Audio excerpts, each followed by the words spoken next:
राज्य महिला आयोगाच्या अध्यक्ष रुपाली चाकणकर यांनी डॉक्टर संपदा मुंडे यांच्या चारित्र्यावर संशय घेतला आणि बेताल वक्तव्य केले। या विरोधात पुण्यातील महिलांनी गुडलक चौक येथे एकत्र येत त्यांच्या राजीनाम्याची मागणी केली।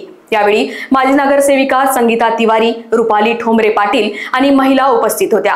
यावेळी रुपाली चाकणकर यांच्या फोटोला लिपस्टिक आणि चिल्लरची माळ घालून त्यांच्या फोटोला जोडे मारण्यात आले।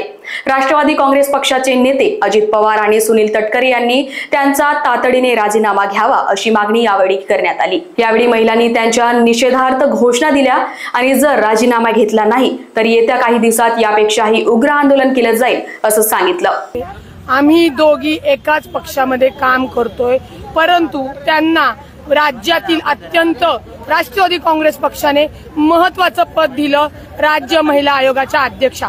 राज्य महिला आयोग अध्यक्ष हा एक वेगळा स्वतंत्र विभाग आहे, त्याला स्वायत्ता आहे। त्यांनी काय काम करायचं, आयोगाने महिलांना सुरक्षा देणे, जिथे हा अन्याय घडेल तिथल्या पीडिताला, तिच्या पीडिताच्या घरच्यांना आधार देणे आणि तपास योग्य दिशेने चालला आहे की नाही याच्यावर निरीक्षण करणे। जर माझ्याच पक्षातली आहे आणि तिने गुन्हा केला म्हणून त्या गुन्ह्याच्या आज अख्ख्या महाराष्ट्रभर पडसाद पडलेले आहेत, त्यांच्यामुळे आमचा पक्ष बदनाम होत आहे, त्यांच्यामुळे आमचे नेते बदनाम होत आहेत, म्हणजे त्यांच्या त्या चुकीच्या वक्तव्याचा निषेध फक्त पक्षात आहात म्हणून करायचा नाही का? तर तसा अधिकार कुणालाही नाही की एका पक्षात चुकले म्हणून त्यांना माफी द्यायची। त्या महत्वाच्या पदावर राहून त्यांनी ती फार मोठी चूक केली, पीडिताचं चारित्र्य हनन केलेलं आहे, त्याच्यामुळे त्यांना त्या पदावर बसण्याचा अधिकार नाही।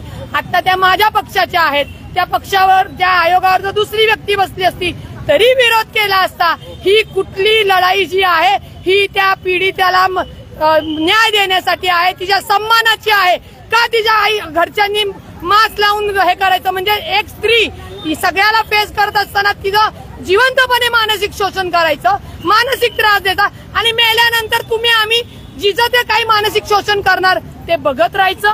काय संदेश देणार आहोत आम्ही, काय संदेश देणार आहोत? आणि सगळ्यात महत्वाचं, ज्यावेळी मी पीडिताच्या आई वडिलांना भेटायला गेले होते त्यावेळी त्या माऊलीने 3 दिवस जेवली नव्हती।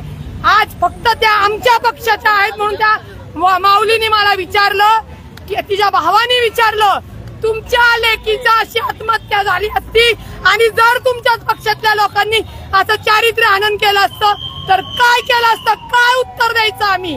काय उत्तर द्यायचं आणि कोणत्या तोंडाने द्यायचं? जे काही आहे त्याचा तपास होणं गरजेचं आहे। त्यामुळे चाकणकर बाईंनी अत्यंत चुकीच्या पद्धतीने पीडिताचं चारित्र्य हनन केलेलं आहे। कोर्टामध्ये जे काय आहे ते सगळं समोर आलं असतं।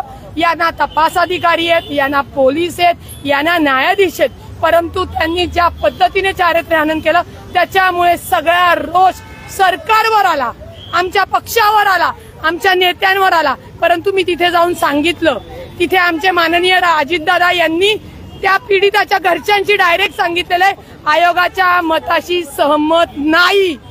त्याच्यामुळे एका पक्षात, एका घरात बहिणी बहिणीचा आवाज जरी असल्या, जी बेकायदेशीर कृत्य केलेलं आहे त्याला मी रुपाली पाटील ठोंबरे कधीही समर्थन करू शकत नाही आणि शांतही बसू शकत नाही। Bureau report, Lokvahini media, Nagpur.